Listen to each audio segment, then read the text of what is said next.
On dit que l'âme humaine traverse des moments secrets, invisibles même pour elle-même.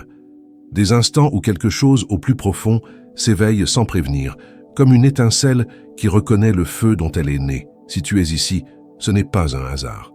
Tu es ici parce qu'une partie de toi a déjà commencé à se souvenir, et cette mémoire est dangereuse pour l'ego, mais sacrée pour l'esprit. Car seule l'âme qui a traversé suffisamment de nuits obscures peut entendre la voix qui appelle depuis le silence. Ceci n'est pas une vidéo pour distraire l'esprit. C'est une porte qui ne s'ouvre que lorsque la soif de vérité dépasse la peur de tout perdre. Écris dans les commentaires « Mon âme se souvient ». C'est une façon de déclarer que tu es prêt à écouter, non pas avec les oreilles, mais avec le cœur. Quand l'âme est prête, l'univers cesse de parler en mots et commence à parler en silence. Le maître Rumi disait que l'amour divin ne s'apprend pas, il se rappelle. Le chemin soufi ne consiste pas à accumuler du savoir, mais à désapprendre tout ce que tu n'es pas. C'est pourquoi l'éveil final n'arrive pas comme une illumination soudaine, mais comme un dépouillement. C'est la chute de tous les masques, un à un, jusqu'à ce qu'il ne reste que ce qui a toujours été. Combien de fois as-tu cherché des réponses à l'extérieur, épuisant ton esprit, quémandant un sens? Tout cela faisait partie du voyage. La confusion et le brouillard qui protègent le sanctuaire, jusqu'à ce que tu sois prêt à y entrer. Et maintenant que tu es ici, cela signifie que le brouillard commence à se dissiper. Le soufisme enseigne qu'il y a 3 voiles qui séparent l'homme de Dieu: le moi, la pensée et le désir. Tant que tu restes identifié à l'un d'eux, tu ne verras que des fragments. Mais lorsque le feu de l'amour intérieur brûle ces voiles, ce qui apparaît n'est pas une nouvelle identité. C'est la dissolution du moi dans le tout. Rumi appelait cela « mourir avant de mourir ». Et cette mort n'est pas physique. C'est la fin du faux centre qui croit contrôler, choisir et posséder. C'est la naissance de l'être véritable, silencieux, vaste, là où il n'y a plus de moi ni de toi, mais seulement l'un. Imagine un instant que tout ce que tu crois être n'est qu'un rêve dans le rêve, que ton histoire personnelle, tes réussites, tes fautes et tes peurs ne sont que les vêtements que l'âme a revêtus pour apprendre à marcher sur la terre. Que resterait-il si tu laissais tout cela tomber maintenant? Ce qui resterait, c'est ce que les soufis appellent fana, l'extinction du moi dans la présence. C'est le moment où tu ne pries plus pour chercher, mais où tu deviens la prière elle-même. Tu ne médites plus pour atteindre Dieu, tu découvres qu'il a toujours respiré à l'intérieur de toi. Chaque souffrance que tu as vécue n'était pas une punition, mais une invitation. Rumi disait « La blessure est l'endroit par où la lumière entre en toi. Quand la douleur devient insupportable, l'âme se rend, et dans cet abandon, elle trouve sa liberté. Car il n'y a pas de liberté sans reddition, ni d'amour sans vide. Celui qui tente d'aimer sans se vider, aime avec des conditions. Mais lorsque tu deviens rien, l'amour te remplit de tout. C'est là le secret du soufisme. Transformer le cœur en un calice vide, afin que le vin divin puisse y être versé. Regarde à l'intérieur de toi. Sens cet espace qui s'ouvre dans ta poitrine quand tu cesses de résister. Cet espace n'est pas de la solitude, c'est de l'expansion. C'est le premier symptôme de l'éveil. Beaucoup le confondent avec la tristesse, mais en réalité, c'est la mort du bruit. Et dans ce silence, tu commences à entendre quelque chose de nouveau. Non pas une voix extérieure, mais une vibration, un appel. C'est le souvenir de ton origine. Tu as dormi, rêvant que tu étais quelqu'un, et maintenant le rêve commence à se fissurer. Lorsque Rumi rencontra son maître Shams de Tabriz, son esprit s'effondra. Tout ce qu'il savait, il le perdit. Tout ce qu'il croyait s'évapora. Car la lumière n'entre pas là où le savoir humain règne. Elle entre là où le cœur se livre sans condition. Shams lui montra que le véritable amour ne se trouve pas dans les livres, mais dans la disparition du lecteur. Depuis ce jour, Rumi ne parla plus comme un homme. Il parla comme l'écho de Dieu. Et toi, même si tu ne t'en souviens pas, tu portes en toi le même feu, la même flamme cachée sous des couches de peur, de jugement et de désir. Le soufisme est l'art de brûler lentement tout ce que tu n'es pas. C'est pour cela que ça fait mal, car le feu de l'amour divin ne détruit pas ce qui est réel, il ne consume que ce qui est faux. Beaucoup fuient quand le feu commence à brûler, croyant que c'est la fin, mais les rares qui restent découvrent que ce n'était pas la fin, c'était le commencement de la vérité. Es-tu prêt à rester pendant que tout brûle? À ne pas fuir quand l'ego crie qu'il est en train de mourir? Si ta réponse est oui, alors ton âme est prête pour l'éveil final. La danse des derviches n'est pas une simple cérémonie, c'est la métaphore du cosmos tournant autour de son centre invisible. Chaque rotation représente le voyage de l'âme autour du soleil divin. Tourner, c'est se rendre au mouvement même de l'existence. Celui qui tourne sans centre se perd, mais celui qui tourne en se souvenant de son cœur s'unit au tout. Quand tu vois un derviche tournoyer, tu vois une âme rentrer chez elle. Oserais-tu, toi aussi, tourner sans peur de perdre le contrôle? L'amour soufi n'est pas humain. C'est un courant silencieux qui te traverse lorsque tu cesses de résister. Il n'a ni forme, ni attente, ni frontière. Rumi disait « Au-delà du bien et du mal, il y a un champ. C'est là que nous nous retrouverons. » Ce champ, c'est la conscience pure. Et tu ne peux y entrer que lorsque tu cesses de te battre pour avoir raison, lorsque tu comprends que la vérité n'appartient à personne, parce qu'elle est en tout. Cette compréhension ouvre le portail, et ce portail ne se franchit pas avec des pas, mais avec l'abandon. Beaucoup cherchent des signes de leur éveil, synchronicité, vision, sensation. Mais le véritable signe de l'éveil n'est pas ce qui arrive à l'extérieur. C'est le calme intérieur qui naît lorsque tu n'as plus besoin de rien pour te sentir complet. Ce calme n'est pas de l'indifférence, c'est l'amour mûr, l'amour qui n'a plus besoin de l'autre pour exister. Quand tu atteins cet état, l'univers entier devient ton miroir, et tu vois Dieu en toutes choses, dans le rire, dans les larmes, dans l'erreur et dans le miracle. Si tu as senti que ce monde devient trop étroit pour toi, que les mots ne suffisent plus, que les quêtes t'épuisent, c'est que ton âme a déjà appris tout ce qu'elle pouvait apprendre ici. À présent, elle ne veut plus apprendre, elle veut se souvenir. Ne résiste pas, ne te rendors pas. Ce qui naît en toi n'est pas un nouveau toi, c'est le toi éternel qui a toujours été. Laisse-le émerger, respire, ferme les yeux et sens. Le silence n'est pas vide, il est plein de toi. Et maintenant, je te demande, es-tu prêt à cesser de chercher et à commencer à être? À permettre à la lumière qui t'attend depuis toujours de enfin te trouver, à lâcher le monde et à entrer dans le jardin intérieur où Rumi chante encore, où chaque pétale murmure doucement ton vrai nom. Car ce qui vient après ce point n'est pas une fin, c'est un appel. Un rappel que le voyage ne fait que commencer. Et que les mots que tu n'as pas encore entendus sont ceux que ton âme attend depuis avant ta naissance. Es-tu prêt à écouter ce que seul le silence peut révéler? Il existe un lieu au fond de la poitrine où la logique s'incline et où ne reste qu'une question silencieuse, fine comme une aiguille. Que ferais-tu si tu savais que tu n'as plus rien à protéger? Cet endroit est une porte qui ne s'ouvre ni par l'effort mental, ni par les bonnes habitudes, mais uniquement par la présence pure. Elle s'ouvre lorsque la fatigue de prétendre devient plus forte que la peur de changer. Beaucoup cherchent des raccourcis, des pratiques, des maîtres, des formules. Le soufisme répond par une seule invitation. Reviens à ton centre, jusqu'à ce que le centre se fonde avec l'éternel. Je ne te demande pas de croire aux mots, je te demande de sentir la vérité qui monte du corps lorsque les vieilles histoires s'effacent. Si ton âme a commencé à se souvenir, tu remarqueras que les certitudes deviennent légères et les questions plus denses. C'est dans cette densité que naît la conscience profonde, non pas comme une découverte intellectuelle, mais comme une présence qui t'habite et te transforme sans prévenir. Sens, en cet instant, le poids de ta respiration. Si tu en fais une compagne plutôt qu'un simple son, quelque chose change. Le soufisme pratique l'attention comme un artisan, non pour accumuler des preuves, mais pour vider la salle de bruit où l'amour ne peut entrer. La pratique n'est pas un outil pour obtenir quoi que ce soit, c'est le geste de cesser de boucler l'armure. Rumi enseignait que l'âme se reconnaît à la manière dont elle répond au silence. Si elle fuit, c'est qu'il y a encore de la peur. Si elle demeure, c'est qu'elle s'enracine dans l'éternel. Ne cherche pas de miracles horizontaux. Cherche cette équation intérieure qui te rend transparent. Car la transparence n'est pas fragilité, c'est la clarté qui permet à la lumière de passer sans se heurter à des défenses. La première rupture que tu vivras ne sera pas spectaculaire. Ce sera un léger désintérêt pour l'opinion des autres. Et ce désintérêt n'est pas de l'arrogance, c'est un soulagement. Quand ton champ intérieur ne dépend plus de l'applaudissement, l'énergie peut se déplacer librement vers l'essentiel. Beaucoup croient que le détachement signifie devenir froid. Les soufis disent que le détachement, c'est ouvrir l'espace à un amour qui ne demande rien en retour. Imagine une étreinte qui ne réclame rien. Voilà ce que le chemin engendre, une disponibilité qui ne se confond plus avec le besoin. Et ainsi, Peu à peu, tes décisions naissent d'un battement intérieur plus vrai que n'importe quel calcul extérieur. La seconde rupture survient dans la mémoire du corps.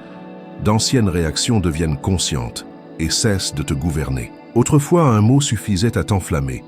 Aujourd'hui, le même mot devient un signal de quelque chose qui mérite compassion, non réaction. Ce changement n'est pas automatique. Il résulte d'un regard soutenu vers les schémas hérités, ces dynamiques invisibles qui t'ont programmé pour survivre, mais qui aujourd'hui t'empêchent de vivre pleinement. Travailler avec elles, c'est comme défaire des nœuds dans un tissu ancien. Cela demande patience et précision. Ne te hâte pas d'effacer l'histoire. Invite-la à parler, puis observe-la se dissoudre comme de l'encre dans l'eau. Là où l'histoire cesse de retenir le centre, l'âme retrouve son espace. Rumi parlait en métaphore, parce que l'esprit littéral s'en mêle dans les formes. Quand il dit « la rose crie de l'intérieur », il ne parle pas de botanique. Il parle du désir qui s'épanouit dans le corps de celui qui s'éveille. Apprends à lire tes métaphores intérieures. Un rêve qui se répète est une leçon encore non traduite. Une perte qui te brise est une porte que tu n'as pas encore osé franchir. Ne cherche pas à tout comprendre avec la tête. Transforme tes sensations en questions ouvertes. Des questions qui ne cherchent pas de réponse immédiate, mais qui servent de source à une écoute plus profonde. Cela change la nature même de ta quête. Elle passe de la chasse à la contemplation. La pratique de la contemplation soufie ne repose pas sur une technique sophistiquée, mais sur une constance humble, celle de celui qui reste présent même quand plus rien ne semble se produire. Un instant d'attention véritable vaut plus que 100 rituels sans présence. Ne confonds pas quantité et qualité. Dans la tradition soufie, on préfère les petits actes répétés avec dévotion, car l'habitude transforme la structure neuronale vers la disponibilité à l'amour. Cette transformation est lente et juste. Elle ne promet pas le spectacle, elle promet le poids intérieur. Et lorsque l'âme devient lourde de la présence du divin, elle n'a plus besoin de stimulation extérieure pour se sentir vivante. Quand le moi s'affaiblit, apparaît une clarté qui ne cherche plus à justifier quoi que ce soit. C'est là que tu découvres quelque chose d'étonnant. La vérité n'a pas besoin de défenseur. Autrefois, tu défendais tes croyances comme on protège son quartier. Puis tu comprends que les croyances ne sont que des cartes et non le territoire. L'humilité qui en découle n'est pas une défaite, c'est une stratégie d'ouverture. Rumi l'appellerait la folie des amoureux. Elle pousse à faire des choses que la raison ne peut soutenir, parce qu'elle obéit à un autre appel. Ne sois pas effrayé si tu commences à faire des choix qui ne cadrent plus avec tes vieilles histoires. C'est ton âme qui tisse une autre vie. La communauté mystique du soufisme, maître, frère, sœur, fonctionne comme un miroir qui oblige à l'honnêteté. Mais attention, appartenir ne veut pas dire répéter, cela veut dire raisonner. Ne reste pas là où l'on te dit seulement ce que tu veux entendre. Le vrai maître est celui qui éveille ta responsabilité intérieure sans te transformer en dépendance. Rumi trouva en Shams non pas un confort convenable, mais un maillon qui brisa son centre, afin que quelque chose de plus grand puisse l'habiter. Cherche des relations qui te rendent plus toi, pas moins. La dynamique mûre est celle qui provoque ta vérité, même quand elle fait mal. Sur la route, il y aura des épreuves, non comme des punitions, mais comme des ajustements. Une perte peut désactiver des angles morts et ouvrir des sens endormis. Ne vois pas la douleur comme une sélection négative, mais comme une taille qui laisse place à une floraison différente. Beaucoup racontent qu'après la perte, une voix intérieure devient plus claire. Ce n'est pas magique, c'est le résultat de la réduction du bruit émotionnel. Quand l'esprit a moins à porter, l'essence occupe le vide, et alors les actions deviennent plus alignées avec l'unité que tu habites. Le langage soufi n'évite pas la paradoxe, il l'embrasse. Par exemple, au moment même où tu deviens toi, tu apparais plus pleinement dans le monde. Cette contradiction apparente est la clé. En perdant tes défenses, se déploie une présence qui agit avec une efficacité nouvelle. Ne confonds pas détachement et indifférence. Le détachement soufi est une implication totale, mais sans addiction au résultat. Cette implication est la véritable éthique du cœur, agir en cohérence avec la résonance intérieure. Et lorsque l'action naît de cette résonance, le monde répond avec subtilité. La musique, la poésie et le mouvement sont des portes directes vers l'expérience soufie, car elles ne passent pas par la censure intellectuelle. Rumi utilisa le vers poétique pour provoquer une fracture dans la logique, afin de permettre l'entrée de l'extase. Écouter un vrai poème, c'est comme recevoir une clé qui ouvre un recoin de ton âme que tu ne connaissais pas. Ne sous-estime pas le pouvoir de la beauté simple. Une mélodie peut désarmer les dogmes et créer un passage vers la compassion. Permets-toi d'être emporté par l'esthétique sans juger pourquoi elle te touche. C'est souvent là que commence le vrai travail. Ne confonds pas pratique et perfection. Le soufisme valorise l'intention soutenue plus que l'exécution impeccable. Si tu échoues, observe. Si tu te désespères, respire. Cette compassion envers toi-même est le véritable carburant du chemin. Rumi enseignait que celui qui aime l'amant et non l'aimé ne tombe pas dans le piège de l'orgueil spirituel. Cultive l'humilité active, non pour te sentir moins, mais pour garder ouverte la porte par où passe la grâce. La grâce n'est pas une récompense. C'est une fréquence à laquelle ton cœur se syntonise lorsqu'il cesse d'interférer. Il y aura des moments où ta compréhension se divisera en deux, un esprit qui veut raisonner et un cœur qui demande l'abandon. Apprends à ne pas les opposer comme s'ils étaient ennemis. Chacun a sa fonction. L'esprit traduit, le cœur transcende. L'intégration n'est pas la suppression de la raison, mais la capacité de l'utiliser comme un instrument soumis à une sagesse plus grande. Rumi, avec sa simplicité pratique, nous rappelle que la foi authentique n'annule pas l'intelligence, elle la raffine. C'est pourquoi, dans le soufisme, la quête n'est pas irrationnelle, c'est une science de l'âme. Le détachement n'est pas un abandon du monde, c'est la reconnaissance que le réel agit à travers toi, et non contre toi. Depuis cette fenêtre, la participation devient plus généreuse. Agis sans attendre de retour, et paradoxalement, le retour arrive sous des formes inattendues. La vraie générosité est une expérience énergétique. Celui qui donne à partir du manque s'appauvrit. Celui qui donne depuis l'abondance intérieure s'étend. Observe tes motivations quand tu aides. Si tu cherches la reconnaissance, ton action sera enchaînée. Si tu donnes par le simple plaisir de donner, tu deviens libre. Sur le chemin, une question insistante apparaîtra. Qui est celui qui veut s'éveiller? Pose-la sans peur. Ce n'est pas un exercice d'ego, c'est une enquête qui dissout le regard limité.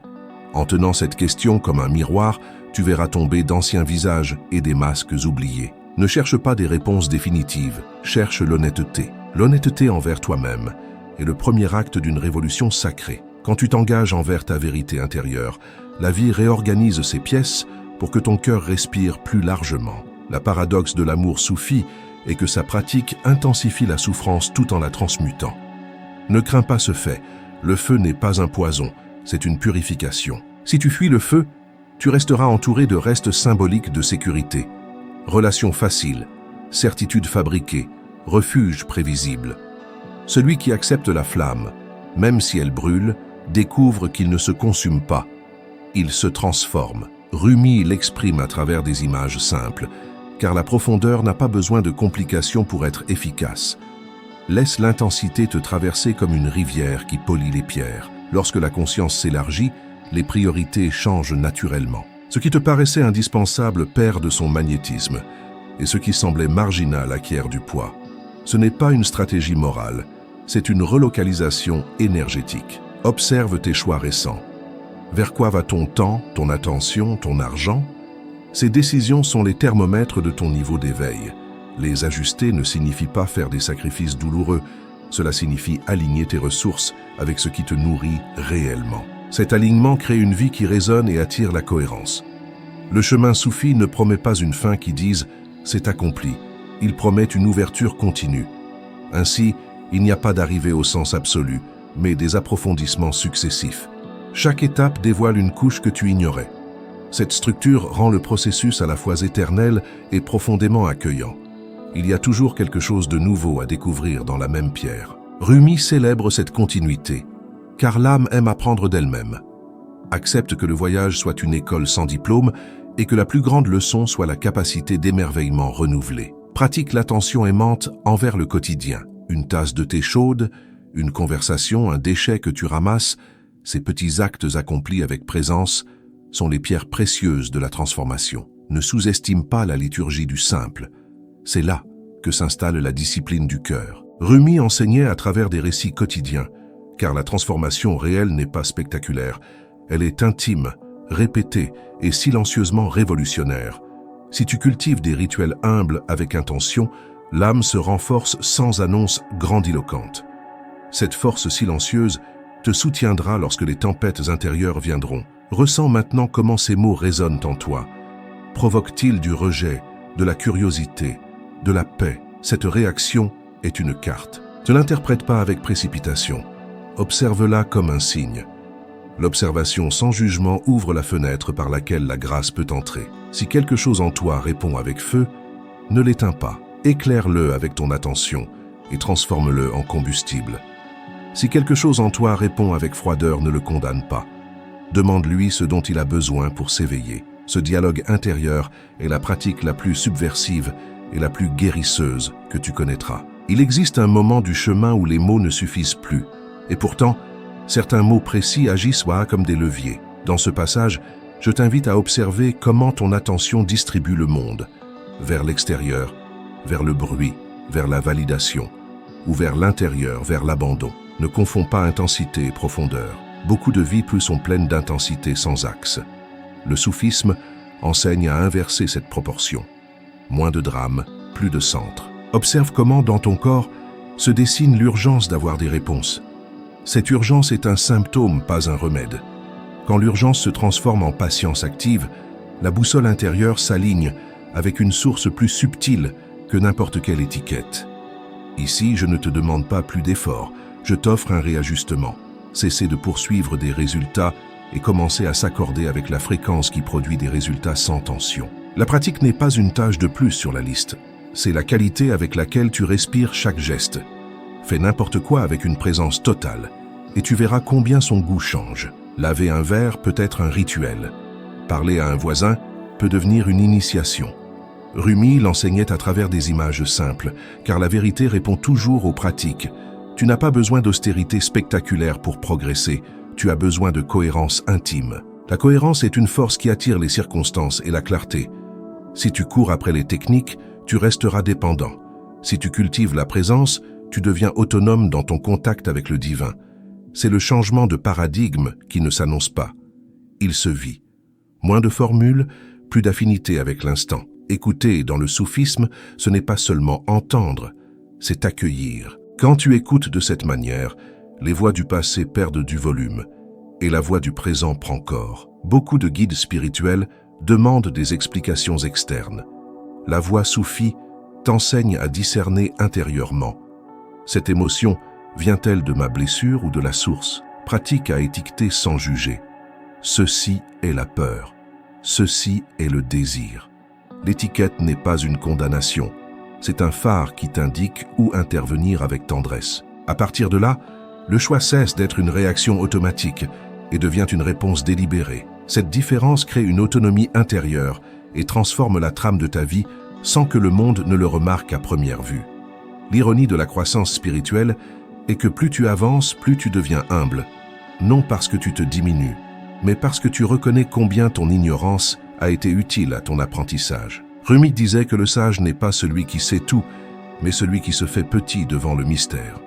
Cette petitesse n'est pas une défaite, c'est l'espace pour la présence. Quand tu assumes cette posture, les grandes affirmations perdent de leur poids et le cœur gagne en voix. Le résultat n'est pas une vie parfaite, mais une respiration plus libre, capable de soutenir la douleur et la joie avec une égale noblesse. C'est cela, l'alchimie, transformer le poids en ouverture. La pratique soufie inclut la rencontre avec le paradoxal, l'endroit où les opposés cessent de s'exclure et commencent à danser.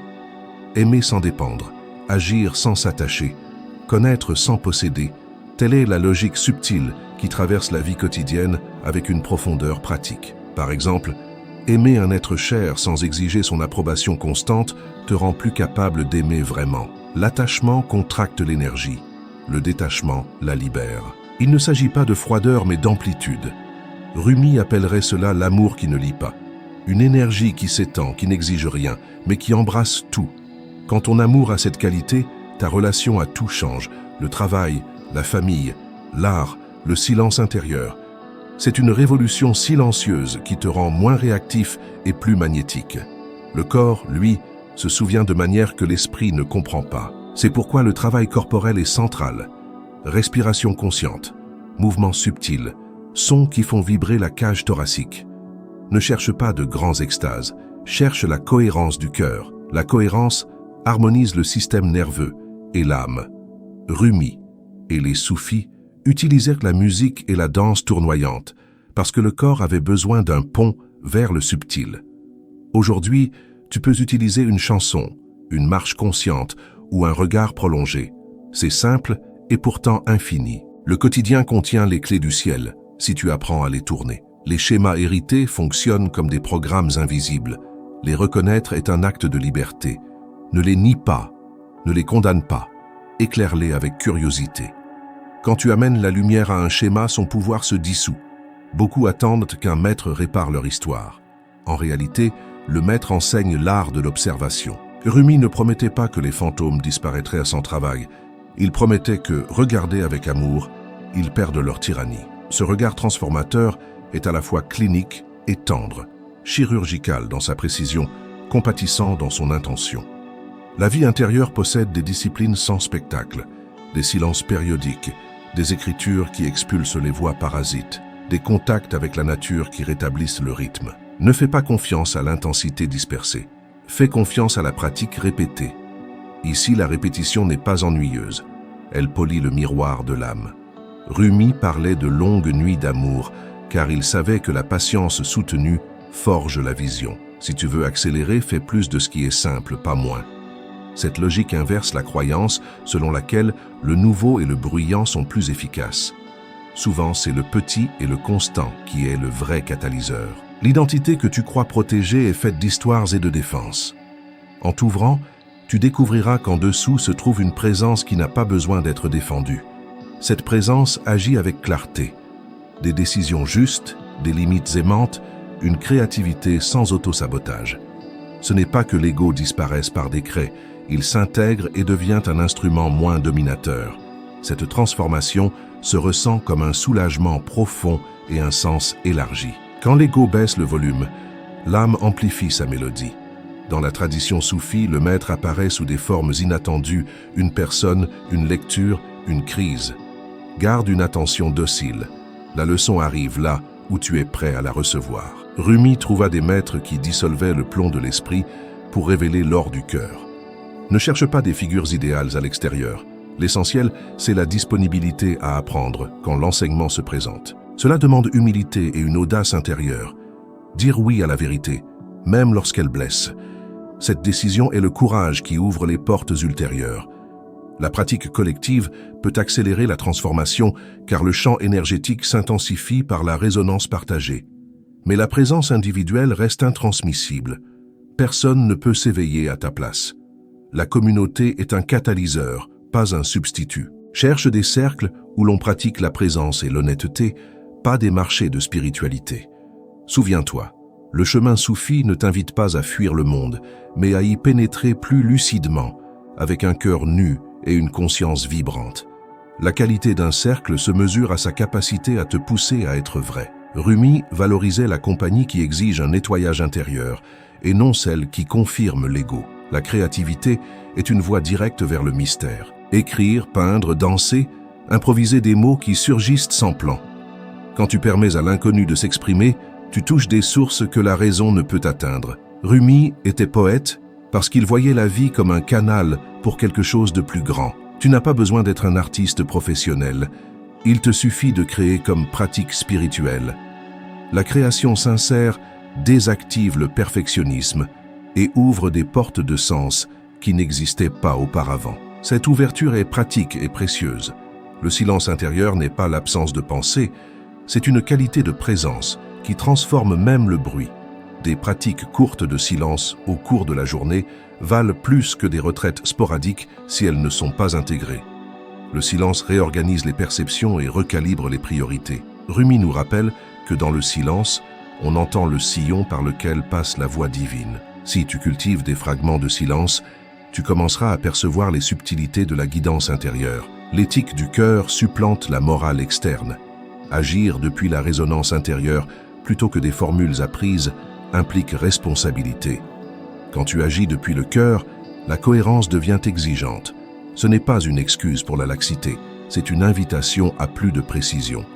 La vie s'aligne lorsque l'intention et l'action convergent. Rumi nous pousse à vivre avec cette exactitude aimante, non pas pour la perfection, mais pour la fidélité à ce qui bat en ton centre. Le repentir dans la voie soufie n'est pas une culpabilité destructrice, c'est une réparation consciente. Se repentir, c'est recomposer par de petites actions le dommage causé, en apprenant à ne pas répéter. Cette pratique restaure l'intégrité et te permet de te mouvoir sans fardeau. Rumi valorisait l'acte de revenir avec humilité plus que le regret sans rectification. C'est pourquoi la réparation est puissante. Elle transforme la culpabilité en engagement. L'humilité active engendre un type de leadership. Le leader qui sert sans chercher de titre. Dans tes relations et projets, observe si ton influence vient du besoin de contrôler ou du service. La différence est tangible. Le service libère l'énergie des autres. Le contrôle la consomme. Rumi vibrait à la fréquence du service aimant. Son influence n'avait pas besoin de publicité, car sa vie incarnait la vérité qu'il proclamait. Le discernement sur le chemin est pratique. Demande-toi toujours, cela élargit-il ma présence ou la réduit-il? Si cela la réduit, examine la racine avant de continuer. Ne rejette pas immédiatement ce qui est difficile. Beaucoup d'épreuves sont des nutriments pour la conscience, mais ne reste pas dans des jeux qui érodent ton intégrité. Le discernement est un muscle qui se renforce par usage constant et compagnie honnête.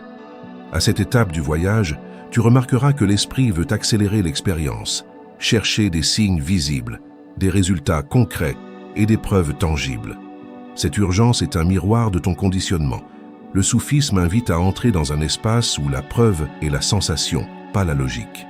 Rumi enseignait que le cœur perçoit ce que l'esprit ne peut comprendre. Chaque battement devient une boussole si tu apprends à l'écouter. Ce n'est pas un exercice mystique compliqué, c'est un retour au sens commun de l'âme. Ressentir chaque instant sans attentes externes est un acte de courage silencieux qui ouvre les portes vers des réalités auparavant inaccessibles. La paradoxe que tu découvriras est que, en cessant de chercher, tout arrive plus authentique et complet, et ce qui semblait être une perte se révèle être un gain. Le contact avec la beauté quotidienne devient un rituel sacré. Il n'est pas nécessaire de voyager vers des lieux exotiques, ni d'accumuler des expériences grandioses. La fleur que tu observes, le soleil qui caresse ton visage, l'eau qui coule, contiennent des fréquences qui éveillent la mémoire interne. Rumi enseignait à travers des images simples, mais chaque métaphore était un portail. La rose, le vin, le jardin intérieur. Lorsque tu observes avec attention, tu découvres que ta perception s'ajuste à l'harmonie qui existe déjà en toi. Cette harmonie ne dépend pas des circonstances externes, mais de ta capacité à raisonner avec le présent. Ce qui semblait trivial devient le catalyseur de changements intérieurs profonds, et la vie se teinte d'une clarté qui auparavant était cachée sous les couches de routine. La relation avec la douleur change radicalement. Elle n'est plus un ennemi, mais un maître déguisé. Chaque gêne physique, chaque désillusion émotionnelle, chaque pensée répétitive devient un indice pour comprendre les blocages énergétiques et émotionnels. Rumi disait que la blessure du cœur est l'endroit par lequel la lumière pénètre le plus facilement. Cette lumière n'arrive pas comme une décharge soudaine, elle arrive en fragments qui exigent attention et abandon. Observer la douleur sans résistance est un acte d'alchimie intérieure. Elle transforme la peur en présence et les fragments de souffrance en conscience élargie. Cette transformation silencieuse est bien plus puissante que tout effort externe pour réparer l'expérience. La sensation de solitude prend une autre dimension.